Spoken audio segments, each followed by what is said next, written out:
wowe muntu uri muri iyi space baramutse bafashe umukozi ukoresha ukumva yasohotse mu gihugu agiye mu gihugu mu yindi mirimo wowe utazi. reka zino ndirimbo hari ahantu zihuriye, Sikosa, Sekoma ndetse na Sowe. Iyi ndirimbo yitwa Munda, umukire witwa Jimmy Muyumbu yarayikunze. Mu kuyikunda biza kurangira abaye inshuti, ariko yari asanzwe bari inshuti bisanzwe. Icyo gihe rero Jimmy Muyumbu murabyuka ko ari we pare wa The Ben. Bakubwira yuko buriya ni ibintu bihishwe, ahubwo ni ngomba kubishyira aho reka tubireke. Vuga Bakubwira my friend. Vuga wowe vuga. Witwa Element yari yarabimenye yuko Bruce Melody atamwishimiye. Bamusinyishije nk'umuproducer, ntabwo bamusinyishije nk'umuhanzi. Ahubwo bigeze hagati basanga numwe mu producer bavamo abahanzi beza. Umuntu witwa Fata ku mavuta mu minsi ishize yarafitanye ibibazo n'umuntu witwa Bruce Melody, ariko akimara guhura ntiwongere kuvuga iryo zina. Warukoze kutabikomeza. Sikosa ngo bimeze bita naye makuru mpariza update. Godfather, Sikosa ni indirimbo ya Kevin Kade. Nyuma yuko akoze indirimbo yitwa Munda, urayizi, abantu bose barayikunze mu gihugu, yabaye hit.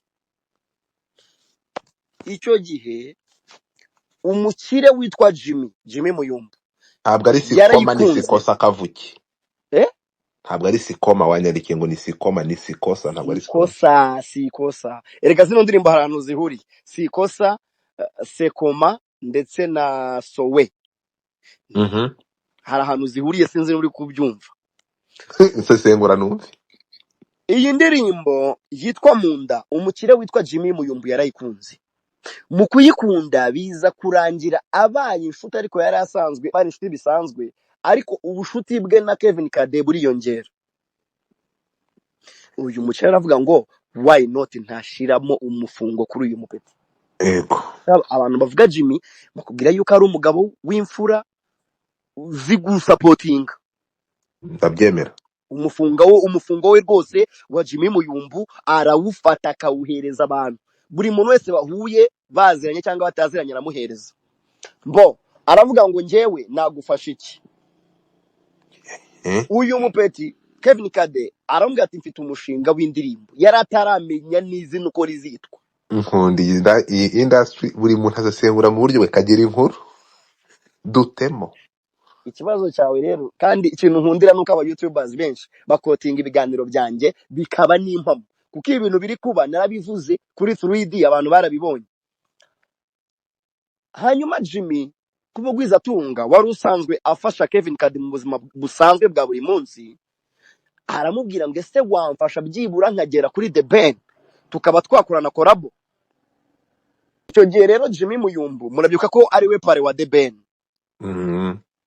Bakubwira yuko buriya ni ibintu bihishwe, ahubwo ni ngomba kubishyira aho reka tubireke. Vuga my friend. Vuga wowe vuga. Niba uhaye abanyarwanda makuru nta mpamvu yo kunusura nka wa murundi unya atarekura. Nuko njyewe nzi uburyo uteye, hari ibintu byinshi unashobora kuvuga ngo iki. Oya, no, be open bro. Yego, bakubwira yuko mu bukwe bwa The Ben uyu mugabo witwa Jimmy Muyumbu yatwerereye The Ben 120 birengaho by'amadolari. Intwererano gusa. Ubwo bukwe bwatwaye 120 by'idolari. Ubwo bukwe bwatwaye. Reka dutega amatwi twumve, ushaka kuba bukurikira ubwa wa muhinde. Noneho rero Kevin Kade yari yabonye uburyo Jimmy Muyumbu yemeye kubakira inzu The Ben, ibyo nabo tubigarukaho n'ibindi. Aravuga ngo niba ukeneye kumfasha nk'umuntu umaze gukora hit zirengenye mu gihugu cy'u Rwanda, wamfasha nkagera kuri The Ben. Jimmy Muyumbu abikora byoroshye cyane. Urumva umuntu wabereye pare ameze nk'umwana wawe. Iyo umuntu yakubyaye muri batisimu aba ari umubyeyi wawe, ubu mwubaha ubu mwumva. Ashimye kuri The Ben abyumva vuba, kubera yuko hari umushinga w'indirimbo The Ben yakoze na Diamond ya kabiri yafashijwemo n'umuntu witwa Jimmy Muyumbu. Urumva umuntu wagufashije, yego uyirahari yaranarangiye. Ababizi barabizi. Ugize ngo iki? Ibintu ndi kubikubwira nkaho mbizi. Urumva umuntu wagufashije gukora collabo ya kabiri ya Diamond, kuko collabo ya mbere Shondro yari yamwiriyeho azi ko n'indirimbo itazasohoka birangira isohotse kubera ubushuti bwa The Ben na Diamond. Noneho Jimmy Muyumbu aramufasha ari coding indirimbo ya kabiri na Diamond. icyo gihe rero Jimmy Muyumbu yameze nk'uworosora wabyukaga cyangwa arabizi ko ari umuntu asanzwe afasha, nanjye wamfasha ku kintu nkukeneyeho. Birangira The Ben avuze ati nta kibazo. Kevin Kade, abantu babyibuka mu kwe bwa The Ben, witwa Kevin Kade yari aburimo. Bivuze ngo hari deal yari arimo aratereta Jimmy Muyumbu nk'umwe mu baherwe cyangwa mu bagwiza tunga. Kubera iki? Bakubwira ko mu kwe bwa The Ben umuntu wese ahuraga nawe yamuhaga amafaranga. Cyangwa wahuraga nande na Jimmy Muyumbu mu kwe bwa The Ben. Mu kwe bwa The Ben bose yatanga amafaranga. Wahuraga nawe gahita kwita $200, $300, $500. Numwe mu bantu niba atanayafite simbizi, ariko numwe mu bantu batanga amafaranga Jimmy Muyumbu. Icyo gihe rero birangira uwitwa Kevin Kade ageze kuri The Ben, ariko binyuze muri Jimmy Muyumbu. Baricara bavuga ati rero nta wundi muntu, ubwo ari ibintu ndi gusimbuka byinshi, nta wundi muntu wadukorera projet usibye Element. Ego. Baravuga bati The Ben afite ikibazo na Coach Gayeri, kandi Coach Gayeri niwe boss wa Element. Turabigenza gute kugira ngo tugere kuri Element? Ariko abantu bazi umuntu witwa Jimmy Muyumbu numwe mu bantu batajya bagirana ikibazo n'umuhanzi wari wese. Kugeza na n'ubu ngo amakuru mfite we ubwe avugana na Bruce Melody. Abantu banabizi banakurikiranya imbuga nkoranyambaga za 155 AM bajya babona yuko Jimmy Muyumbu ajya kurebera match kwa Coach Gayeri. Ubwo ni muri 155 AM. Ariko akaba ari na Parewande wa The Ben. Sinzi niba uri kunyumva neza. Gatanu ko kandi. Urakumva we Nyarutsa. Ariko uramunyarutsa utwaraye. Kamatwara umwanya wawe zisorome. Umuntu witwa Jimmy Muyumbu ageza Kevin Kade kuri The Ben. The Ben amubira umwana mwiza, mubera open. The Ben hari kiraka yari yabonye cy'amafaranga yagomba kujya kurimba muri Amerika, biza kurangira bipfuye kubera imyivumbagatanyo yari yahabereye. Urumva yari afite amafaranga na Jimmy Muyumbu. Icyo gihe yavuye muri Leta Zunze Ubumwe za Amerika aje muri kampanye ya RPF. Bakubwira ko ari umwe mu bantu bakunda pike, nta n'umunyarwanda utamukunda. Icyo gihe rero yari afite pare waho hafi, ugomba kumukubita ayo mafaranga n'icyo yari ameze neza. Kumubwira ngo kora bona Kevin Kade byari byoroshye. Biza kurangira rero, ubwo naho nari ngeze rero, baravuga ngo nta wundi muntu wadukorera indirimbo usibye Element wenyine. Uwitwa Jimmy Muyumbu niwe wahamagaye Element. Aramuhamagara, kimuhamagara niba yarabonye, niba harimo true call, niba yarasanga afite nimero ye simbizi. Aramubwira ati bimeze bite, ni sawa, umeze neza, waza naha. Element yatsi imodoka araza. Batangira projet ntabwo bayitangiriye muri studio ya 155. Oya, abantu ni bababeshye, abantu babwira ibintu byinshi. The Ben ntabwo yigeze yinjira muri studio ya 155. Oya.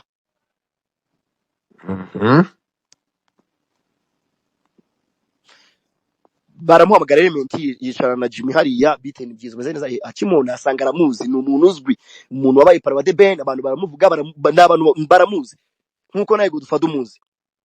Inde Ikibazo ufite ni iki, bimeze bite? Sawa, nkamukemurira ikibazo cyose kijyanye n'amafaranga. Element nta kibazo cy'amafaranga afite. Nta kibazo cy'amafaranga afite. Ari nayo mpamvu ndi bugaruke kuri post. Ari nayo mpamvu ndi bugaruke kuri post.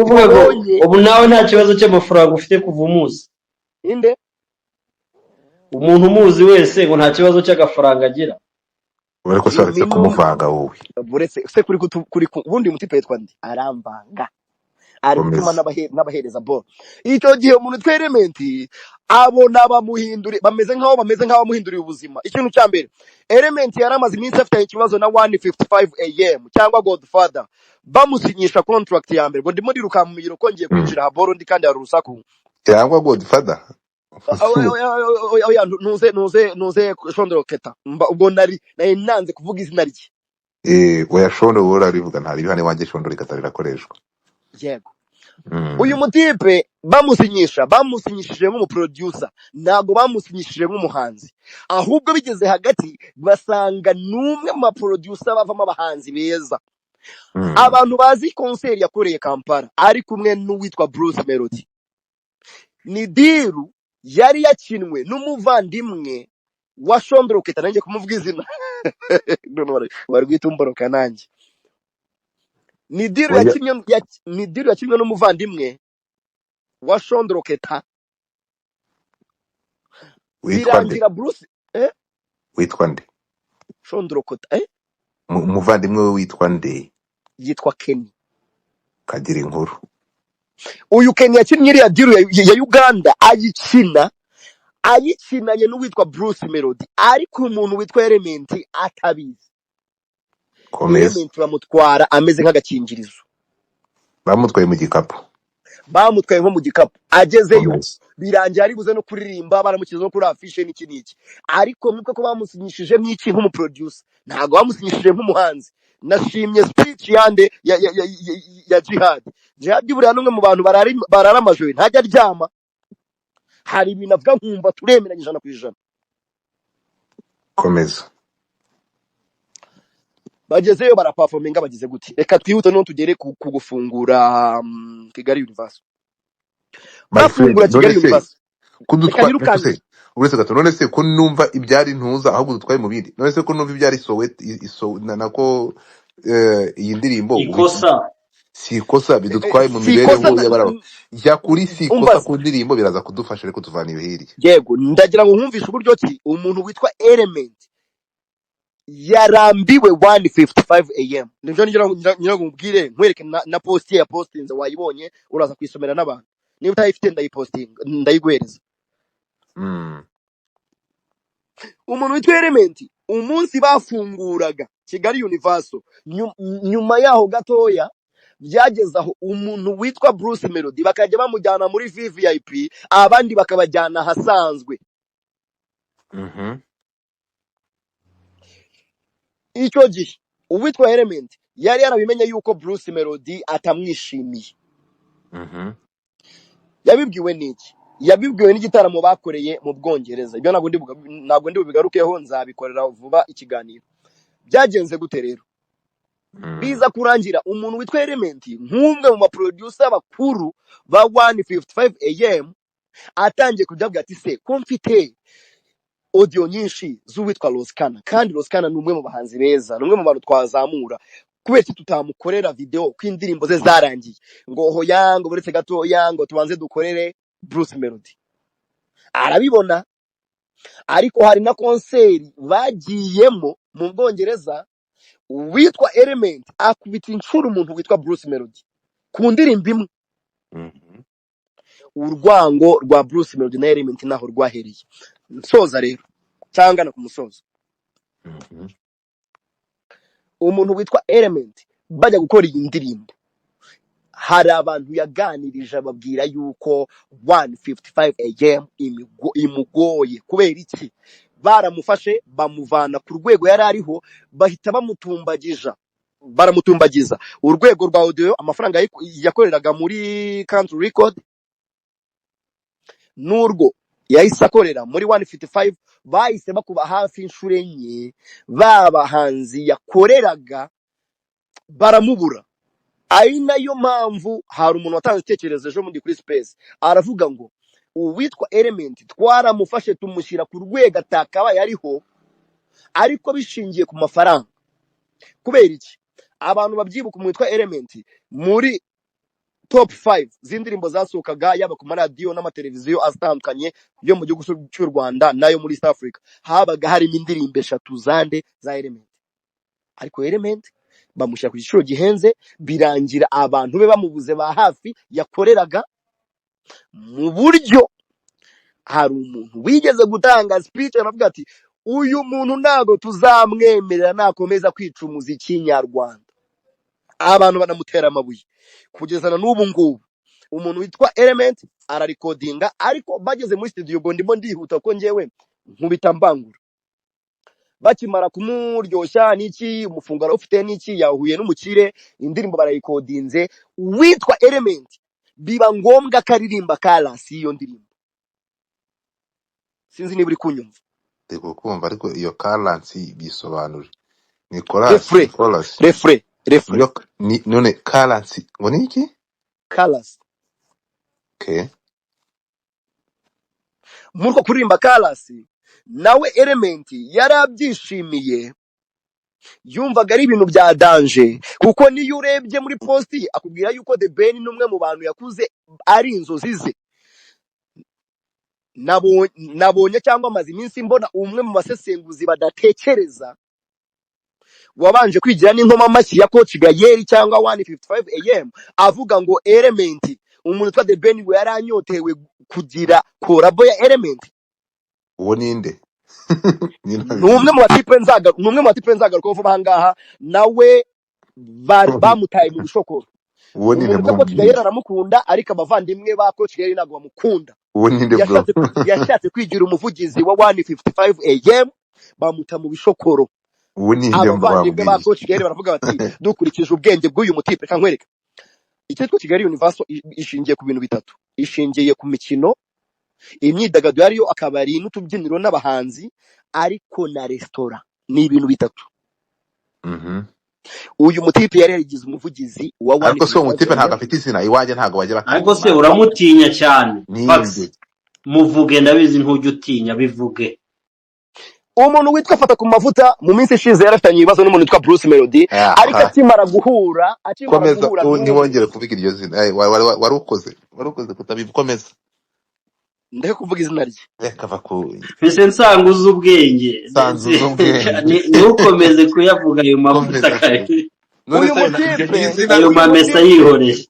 Godfather Kansoze, uyu mutipe kubera inda nini yamutanze imbere no kuba yarahuye n'umuntu akamuta $200 akumva arishimye, yego yaje kurangira yipanze akazi. Muri uko kwipanga akazi biza kurangira abavandimwe ba Coach Gayeri batamukunze, batamushimye, baravuga bati uyu muntu IQ ye cyangwa imitekerereze ye ntago iri hejuru ku buryo yayobora iyi kampani. Bivuze iki rero? Uwitwa Element yarakeneye byibura izina The Ben. Sinzi niba urimo kunyumva. Urimo muranyumva? Komeza. Turimo turakumva neza. Barashutinga nako bagukora audio irarangira, birangira we bajyanye ari timu y'abantu ndi bubabwire n'umubare bajya kuri coding. Bajyanye n'itwa Alex Muyoboke, turashize marajya ibihe byose. Bajyana na The Ben n'umugore wa The Ben. Yego abije mate we inde umudamu wa The Ben abije mate donc nk'umugabo nk'umundo. Komeza. Network iracitse ntabwo bikunda, ntabwo ari kumvikana. Mbibutse ko agiye kurangiza nkaza nkabaha noneho icyo bita amakuru y'impamo cyangwa inkuru nyamukuru. Ejo nakwebye iki kibazo nta kukivugaho, nimuza no kureba nta na post n'imwe iri kuri kuta rwanjye. Urahari cyangwa nihera abanyarwanda icyo bita ukuri. Ubundi mbakubite iki kibazo cy'indirimbo tuhita tunakivana no mu nzira, by the way bive mu nzira, kuko ntabwo ibintu biragenda bitutumbe bigende bibe ibindi, kandi it's not now okay. So gahunda iteye irya, indirimbo irasohoka, indirimbo iraza gusohoka, kuko igomba gusohoka, kuko indirimbo yarishyuwe. Twabivuzemo, reka tunyure muri headline ku bantu batabyumvisha babyumve. Iyi ndirimbo ni indirimbo, iyi sikosa ni indirimbo yanditswe na Element, yari indirimbo ya Element. Yewe binavuga ko yagombaga kuyikorana na Bruce Melody muri 155, ariko niyo Bruce Melody yaza kuyiririmbamo yari indirimbo nyine yagomba kurimbana na Bruce Melody, ariko ari ya Element. Element nk'inshuti magara ya Kade, iyi ndirimbo yaje kuyigurisha Kade, amwishyura $2 anishyura $2 za producer kugira ngo indirimbo ikorwe. Irakorwa, Element aza gushyiramo aya majwi ye cyangwa aza kuririmbamo. Uyu mutipe ntatabizi, nako timu ya 155 itabizi ko uyu mwana agomba kuririmba muri iyi ndirimbo. Iby'amasezerano yabo,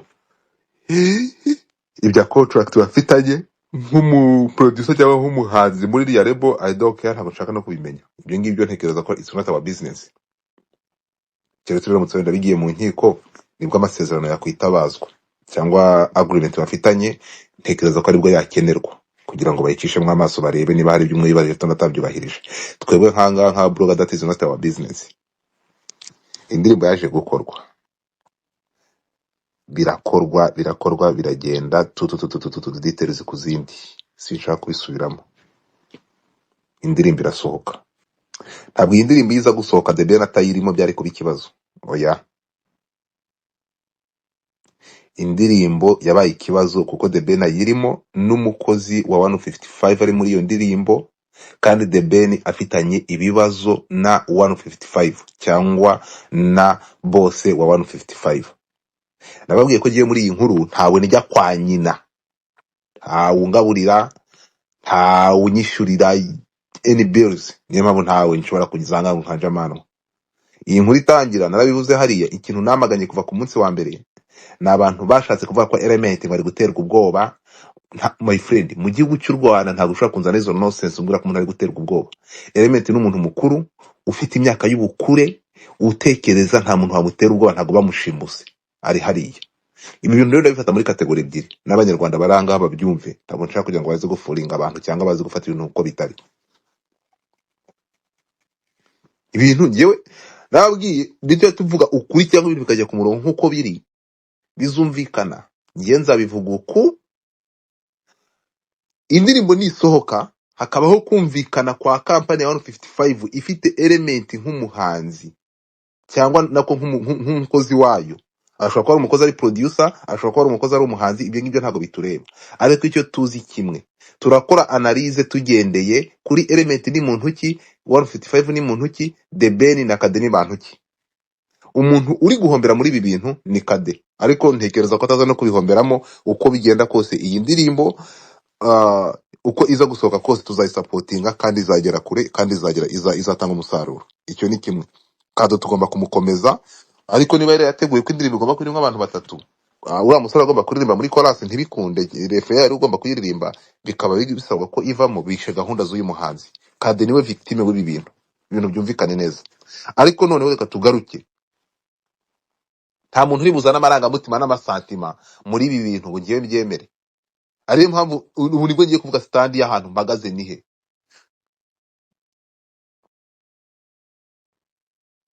Iyi ndirimbo isohoka bajya kuyishutinga Tanzania, ntabwo 155 yari izi ko umukozi wayo ari Tanzania.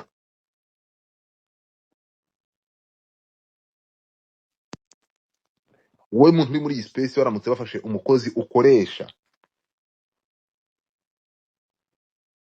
ukumva yasohotse mu gihugu agiye mu gihugu mu yindi mirimo wowe utazi, wabyakira gute, wabifata gute? Reka tubivare muri santima z'umuziki tubishyire muri business. My friend, ntabwo yaje gukora volontaire muri 155 uriya mujene. Element ari muri 155 kuko bamushyize nk'amafaranga, kuko bamwishyuye ahari nk'umukozi, arishyurwa cyangwa yarishyuwe. Ibindi tubyumvikana tubimekinge clear. So kuba rero byonyine kuba yaruriye indege agasohoka mu gihugu, abo bafitanye imikoranire cyangwa basebuje batabizi, byo byonyine icyo ni ikibazo. Tugende gakeya rero. Indirimbo yaragiye irashutingwa Tanzania, baragiye bajya muri ibyo ngibyo bikorwa bagiyemo, bajya Tanzania gukora ibyo bakoze. Amakuru mfite nuko umuntu bita Harmonize niwe watumye ibintu byose bitoragurika. Harmonize umuhanzi wa Tanzania yahamagaye imwe mu bantu ba 55, aramubwira ati se mwohereje Element Tanzania, mwatubwira ngo tumwakire, aramutse agize ikibazo turangaha, ubwo urumva mwatwitabaza. Abantu bo muri 155 baramubwira ati urabeshye, Harmonize muramuzi umuhanzi wo muri Tanzania. Bati reka umuhungu wacu ari iwabo ku Kibuye, ati nyamara ari hano ndi kumureba. Nuko bamenye ko Element yagiye muri ibyo bintu by'izo ndirimbo Tanzania. Ariyo mpamvu ngiye ntagira umuntu uzana ngo kuva natangira ibintu umuntu uri buzakambwira ngo Element ngwe. Ikosa ryabaye umunsi Element yagiye mu yindi mishinga atamenyesheje abakorana nabo bafitanye kontra. Element ajya Tanzania, izo ndirimbo zirasohoka, barashutinga, baraza. Of course agarutse yagombaga kwisobanura iyo vuye nibyo yataye akazi, yari he, yari mu biki, abasobanurira iyo mishinga. Ariko Element yasobanuye ibyamutwaye Tanzania mbere yuko ajyayo, yabisobanuye agarutse avuye kubikora, nibwo yasobanuriye basebuje ibyo agiye gukora. Reka noneho tugaruke kuri ntuza kuri kuri ibintu nka business. Reka tugaruke kuri Gaël cyangwa na 155 muri rusange. Wowe bafashe umukozi wawe bakamutwara, ni uburenganzira bwabo kuriyakitinga uko bashaka. Niba nk'umuntu bafite bawoninga bamufite nk'umukozi kujya Tanzania byarababangamiye cyangwa bakabona bitabafitiye inyungu, bakavuga ati umuntu twishyuye ntabwo mujya kumukoresha for free, you have to pay, cyangwa ntidushaka gusohokamo hariya, turacyagufite mu nshingano zacu. Dufate urugero 155 bivuga ati dufite umushinga, hari ibikorwa agomba gukora bitakoze byahombye, cyangwa se wenda n'indi ndirimbo agomba gusohoka ni umukozi wa 155 warabyishe. Ntabwo rero mu mishinga dufite iyi ndirimbo, ni uburenganzira bwabo bafite ukuntu bategura ibintu byabo. Nitugaruka muri business, nk'umuntu ashoye amafaranga kuri 155 cyangwa kuri Gaël, ni uburenganzira bwe guhagarika umukozi we gusohoka mu gihangano. Aho ngaho tuye muri business, uko yamushoye nk'amafaranga ntabwo yaje kubusa. Turi kumwe? Rero mwafashe abantu bagufata umukozi w'umuntu bakamujyana bakajya kumukoresha, hanyuma baza bakavuga ati turashaka uriyakitinge gutya. Ubu ni ubugome. Ntabwo wabwira umuntu ngo areke kuza mu ndirimbo. Urinde uza muri business y'umuntu yashoye nk'amafaranga ukaza kumubwira ukuntu ariyakitinga n'uburyo akorana n'abakozi be. Wafashe abakozi be utabaje kubimumenyesha. Amakozi ibi byose amakosa na ya Element. Nabibabwiye kuva kera. Ibi ngibi uburyo Element yavuye muri country record adasezeye tukabigaya, ariko niba mubyibuka naravuze ngo ntabwo Gaël yigeze akora ikosa kuko ni business. Twabyita ubuhemu ariko ntitwabyita amakosa ko ntabwo bigize icyaha. Niba yarabonye umukozi akajya kumurambagiza akamuha amafaranga menshi akamuvanayo, nubwo agasigara arira, twavuze ko Gaël yakoze ubuhemu ariko atigeze akora ibigize icyaha. Yabonye umukozi mwiza aragenda amurambagiza, amafaranga y'umurengera amuvanayo, ntabwo yamushimuse. Urimo kumva? Ibyo ngibyo twarabisobanuye kuva kera n'uyu munsi. Tugaruke rero tuvaremo santima. Ntabwo uyu mwana w'umujene, nta n'undi mumwe kumwita umwana n'umugabo, kuza kumbwira ngo Element yavuye ngo bari kumukanga ntabwo ibi bintu byumva. Twumvikana ikintu kimwe, Element ni umuntu w'umugabo, nahagarare kuri ball zeze, urukumva, afate umwanzuro. Afate umwanzuro y'ibyo agomba gukora, amese kamwe. Element ntabwo ashaka kwereka ba debeni ko atifiteho ububasha, atanifiteho ijambo. Abwire Kade ko yananiwe, yamanitse amaboko, adashobora kwifatira imyanzuro bitewe n'amasezerano afitanye na 155. Akaguru kamwe kari muri 155, akandi kaguru kari kwa ba debeni, ntabwo aratandaraje. Ibyo ngibyo nibyo kuva ejo nakomeje kwamagana. Naho ibyo kuvuga ngo bamuteye ubwoba, ntabwo ibyo nibyo namaganye. Noneho kurushaho, ntabwo ushobora kuzana ngo ufate abantu bamanipire, ubeshya abanyarwanda, ubabwire ko ngo mu gihugu cy'u Rwanda ngo baguteye, ngo bagushyizeho iterabwoba, ngo bagukoresha ibyo udashaka gukora. That is nonsense. Ntabwo ari mu Rwanda ibyo, ntabwo mu Rwanda ibyo bishoboka. Icyo cyumvikane. Yesterday nibwo bataze draft y'indirimbo,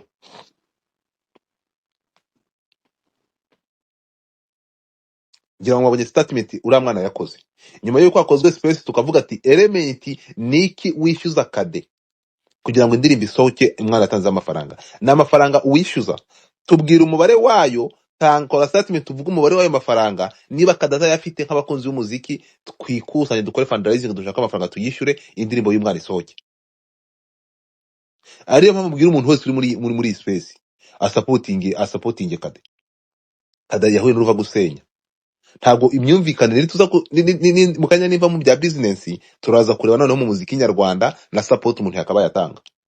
Ahangaha ibyo 155 bakoze ni uburenganzira bwabo kubikora uko bakubye kubikora. Mwatwaye umuntu wabo mutabamenyesheje, reaction bagomba gukora, ni uburenganzira bwabo, mureke bayikora uko bashaka kuyikora. Tubyumvikane. iyo mushaka kwabaho peace ntimwari gutwara umuntu w'abandi mutabashije mutasabye uburenganzira basebuja cyangwa atabanje gusaba gwa hedi nawe. Amakosa na ya Elementi. Ere niwe wakoze amakosa yo kugenda adasabye uruhusha abakorana nabo. Ibyo tubyumvikane tubishingiyeho n'agati. Abantu bari kuza hano ngo wano fifedo ngo nabagome ngo barashaka gusenya umuziki nyarwanda. Umuntu yafashe amafaranga arazibaka rebo araza uburyo akoramo ibintu bye, wowe urinde uza kubwira umuntu uburyo ari actinga muri business ye n'amafaranga yashoyemo. Ibi ngibi tubyumvikane ntabwo bikunda. Namwe abantu muri iyi space ntabwo aba ufite umuntu mukorana umukoresha waramushyize nk'amafaranga ngo umuntu azamufata musohore mu gihugu amutware hanyuma anurabona narangiza aze kubwira uburyo uri actinga. That is nonsense. Niyo mpamvu aya masaha Elementi nawe yicaye agatekereza akabona yakoze amakosa, aya masaha akaba yarastakinze kuri 155. Sometimes abantu barazana bakaza gustakinga, bakazana amarangamutima bagakora propaganda bakangisha abantu abandi. Tubyumvikana uko nuko bimeze. Nge ndababwira ukuntu ibintu biri, buri muntu avanga atwaye ibye akore uko abyumva. Elementi niwe nyiri makosa muri ibi bintu. Tugaruke gatoya noneho. 157 kuvuga ati wataye akazi ujya mu bita dufitiye inyungu. Ibyo ibintu ni bibiri. Ibyo bintu hagiyemo turabibaninze bisoka muri iyo ndirimbo ugaruke hano cyangwa usohoke mu ndirimbo ugume muri iyo ndirimbo ubwo twe dukoresha itegeko ari mu masezerano twagiranye nawe. Yaba ari producing yaba ari music simbizi as long ari amasezerano ahari. Ntabwo ngiwe ndibuza hano Godfather ngo nanjye ngendere mu Kigali n'amarangamutima mvuge ngo ko Kigali ngo basenye umuziki. Sometimes tujye dushyiramo logique. Asenye umuziki ate? Gufata Elementi akagenda mukajya gukorana nawe basebuje batabizi saga suzuguro. So rero umuntu kuzanga twumvikane habayeho ayo makosa. Ntabwo njye ndibuze gufata, ntabwo ndibuze kuzanga ngo mfate ngo nkwe habaye ayo makosa. Batwara umuntu batabayimesheje basebuje. Ahanga turotere kuri business. Reka abantu rero banyiri business bari acting uko bashaka. Kuko mwinjiye muri business yabo mufata umukozi wabo mugenda mu mutwara batabizi. Icyo ni kimwe. Ibyo kuvuga ngo Elementi ngo ngo bamufite nk'umuproducer. Niba bamufite nk'umuproducer kubera iki adahagarara ku mapumbu ye akavuga ati mufite nk'umuproducer ibi ngibi it's my business, don't enter in my business. Iyi ndirimbo irasohoka kuko imiririmbire yanjye nabo nkorana nawo ntacyo bibarebaho. Noneho aho ngaho bakajya mu nkiko cyangwa bakamurega. Aho ngaho byakumvikana kubera ko atabikoze. Impamvu atabikoze nuko hari ibintu nawe azi ko hari bimugonga, hari ibyo azi ko hari amakosa yakoze. Niyo mpamvu yahisemo kugira gute guceceka agakora ibyo bamusabye kuva muri iyo ndirimbo. Ndaza kugera ku mwanzuro mabwire n'ukuntu ibintu bihagaze. Reka tuve noneho muri reaction ukuntu aba Gayere n'abantu be bari actinze, kandi ntekereza bafitiye uburenganzira nk'abantu bafite umuntu. Reka tugaruke noneho mu muziki no kubaka uyu muziki nyarwanda. Ni yihe mpamvu byari bitwaye iki kuba Elementi ashobora kugaragara muri iriya ndirimbo? Ikibazo kikagira kiti ese iyo The Ben tuzi ufite amakimbirane na The Ben utumvikana na Bruce Melody aribo navuga bafite ijambo muri 155, iyo atagaragara muri iyi ndirimbo Elementi ya supportinze Kade wenyine, iyi ndirimbo bari kuyimanura, bari gusaba ko ava muri ayo majwi? Muri abantu bakuru igisubizo ni oya. Ntawe njya kwa nyina, ntawe ngiwe ndavuga ukuri nkuko nkumva. Deni abantu hano namwe muraza kuvanamo ibyanyu, ariko abantu bareke kubiba urwango. Iyi ndirimbo yahagaritswe harimo ihangana no kwanga gusuzugurana bitewe n'ihangana riri hagati n'ubwumvikane buke buri hagati ya The Ben na Coach Gaere ndetse nuko atumvikana na Bruce Melody. Baravuga babishyiramo ihangana. Ntabwo mwafata umuntu wacu ngo mumukoreshe kandi mudusuzugura, ntibishoboka. Ibi ngibi ntabwo bashaka ko iyi ndirimbo isohoka The Ben ayirimo igende ibe successful, umwanzi wabo agende aturitse abe successful, indirimbo ikundwe kandi harimo imbaraga z'umuntu bawoninga. of course nituba mu marangamutima, nituba muri business zuko batwaye umukozi wabo, ahangaha icyatumye babikora bavuze ati bafashe umukozi wacu, abanzi bacu bagiye kumukoresha batsinde. Ikiriho kugeza aya masaha, ikintu aba bagabo bakoze, bagiriye ishyari, banga ko indirimbo irimo The Ben isohoka kandi ishobora kuba successful cyangwa ishobora gutwika bitewe n'ukuntu yari imeze, ariko babihagarika cyangwa bayirwanya mu buryo bufite umucyo butarimo icyaha. Bakoresha umuntu wabo. Ni ukuvuga ngo iyo element ataza kuba muri iyi ndirimbo, bakaba bayirwanije mu bundi buryo bufifite cyangwa bakora mu bundi buryo bwari kumvikana, ariko niyo bakoresheje umuntu wabo bakayirwanya, namwe mu bitega amatwi mu byumve. Tugaruke gatoya rero, 155 yabwiye element, niba tugifitanye amasezerano tugikorana turagusaba gusohoka muri iyo ndirimbo. Baricara hasi baravuga ati urayisohokamo kuko uracyari umukozi wacu, ntabwo ukora ibyo tudashaka. Indirimbo bamusaba kuvana nk'amajwi ye.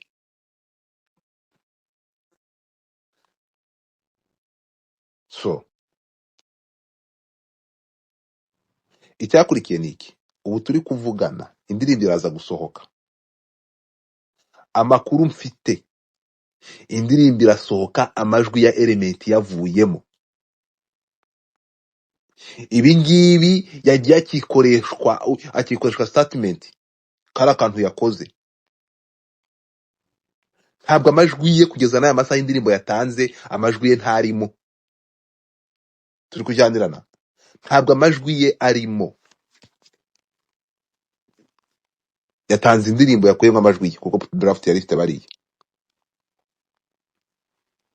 Yatanze indirimbo amajwi ye atarimo. Element nafata amakosa ye ayirengere, yakoreye mugenzi we Kade, akaba aya masaha adashobora kuryama ku ijambo rye nk'umugabo ngo afate indirimbo yemera ari amajwi yasohokemo, hanyuma ingaruka zabyo azirengere. We yirebyeho, asevinga akazi ke n'imikoranire na basebuja, arangije atakata Kade amuta mu bishanga.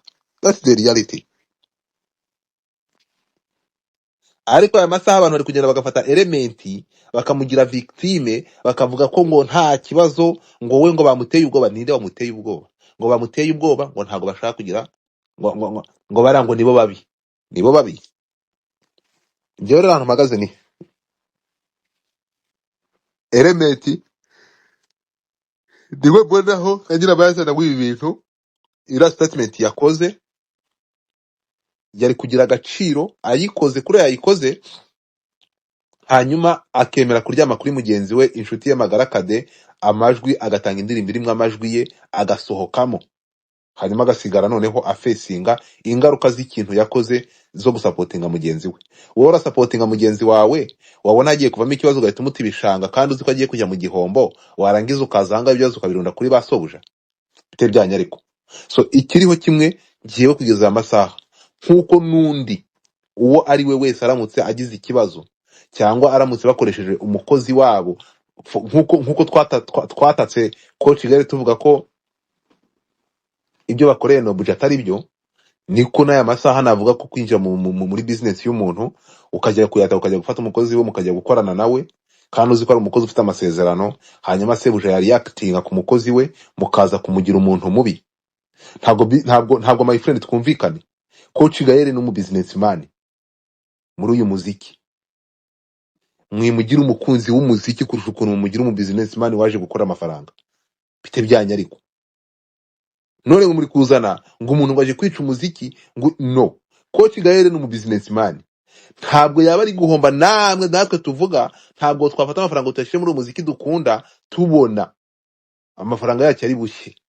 Niba umuntu afashe amafaranga akashyira mu muntu amutegeje nk'umusaruro, mukaza mugafata umuntu mukamutwara muri business zanyu, agafata ibihano bikakaye, mwarangiza mukazanga mukaza ngo umuntu ngo arashaka kurimbura umuziki. Ntabwo ariko bimeze.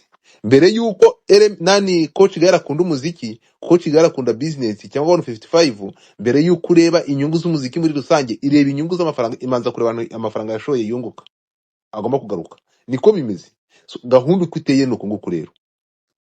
Amakuru mfite ntahagazeho ni uko aba bantu bose bagomba guhura, habeho guhura, bicare bagaragaze ko ibyo bakoze aho bitagenze neza babirangize. Niba hari amakosa yakozwe ku ruhande rwa Kevin Kade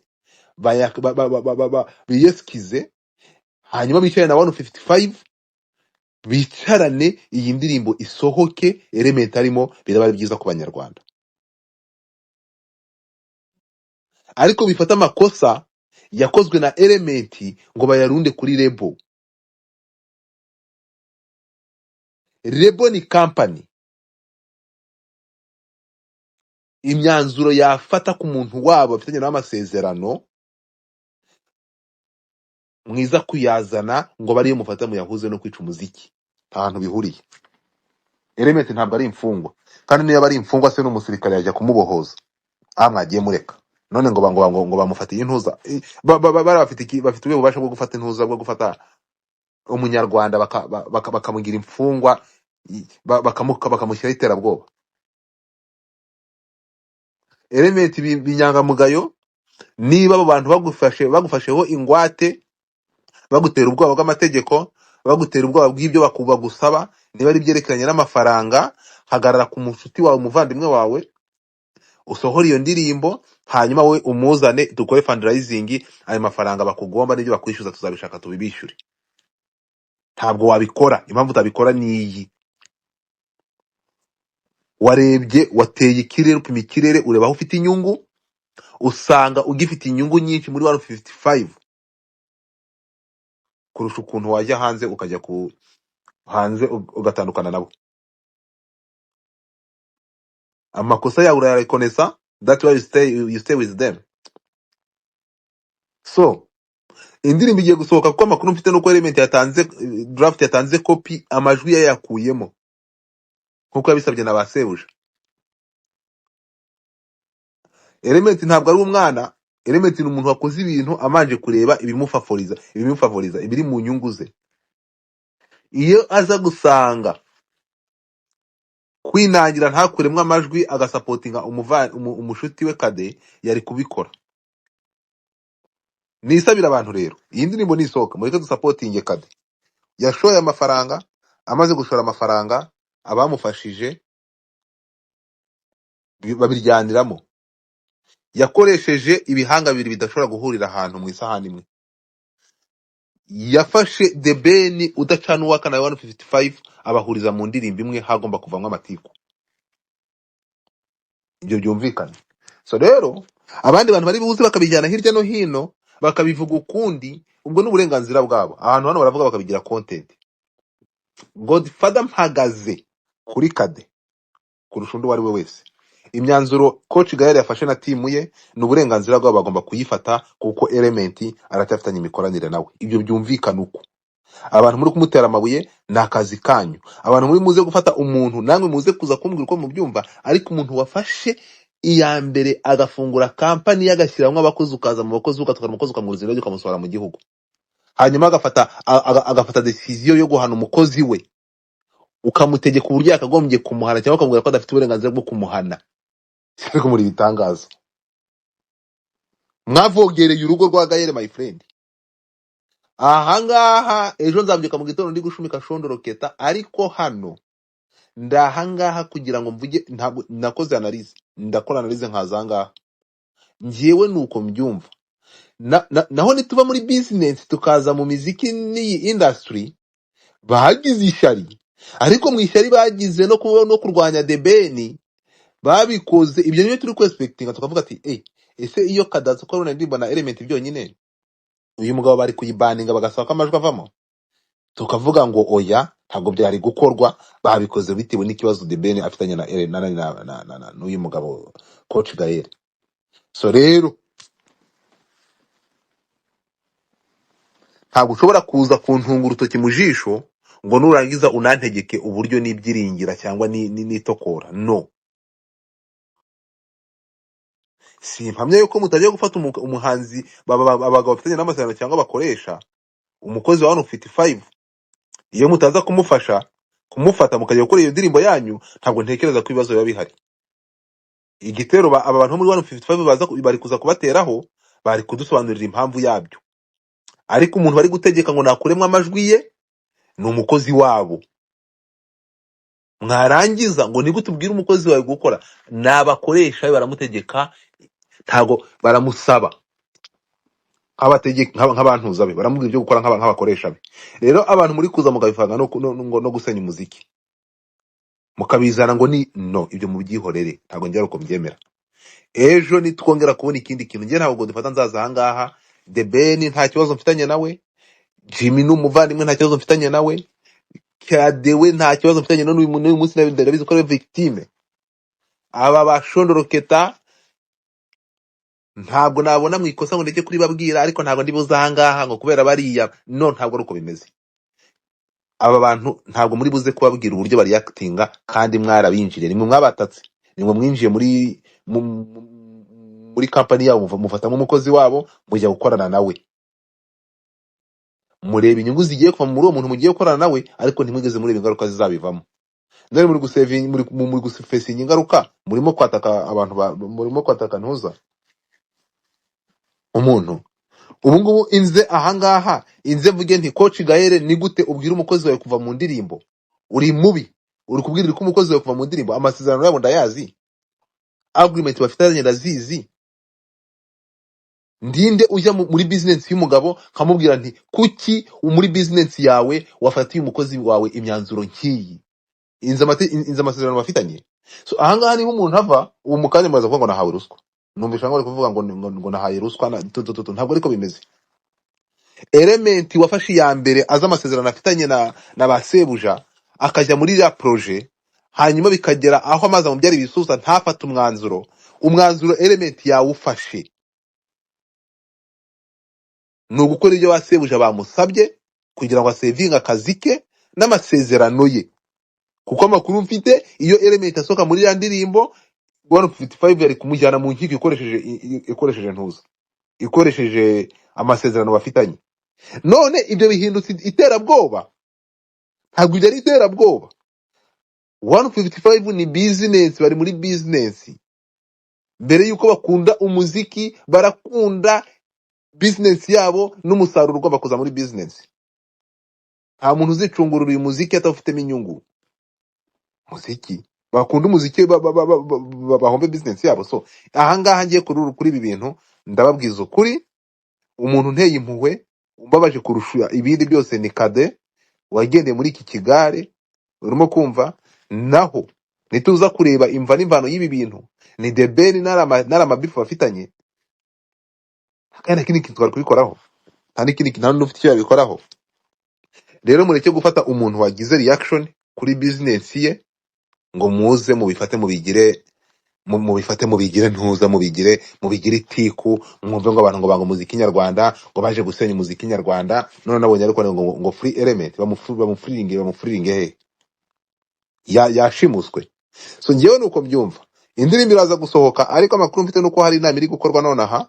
Iyo nama ishobora kuzana umwanzuro, impande zose zumvikanye ko Element nk'umukozi wa 155 agaragara muri iriya ndirimbo, amajwi ye bakayasubizamo, bitari ibyo amajwi yaraza kuvamo, indirimbo isohoke.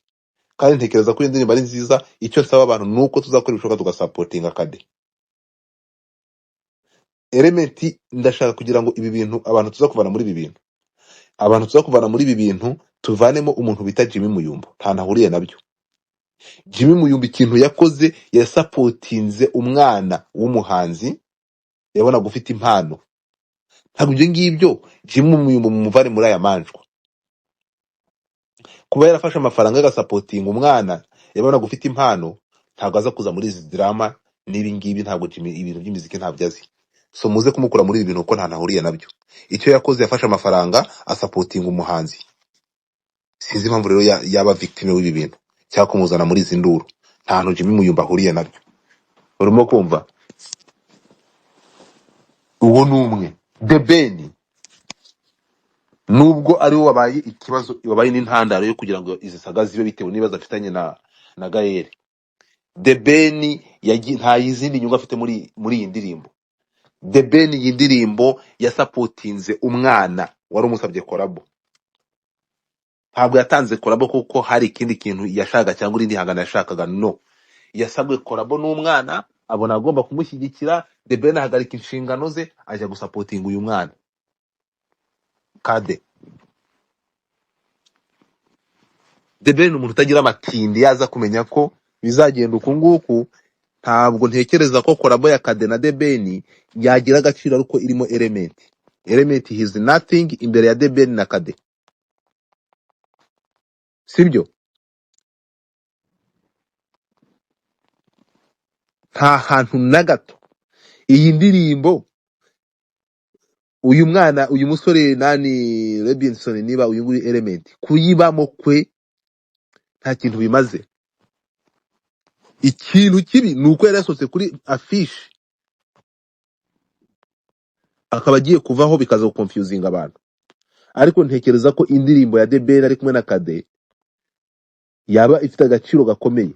Nta kintu, nta na 1% kuba Element arimo byakongerera iyo ndirimbo, ibyo byumvikane. Urimo kumva?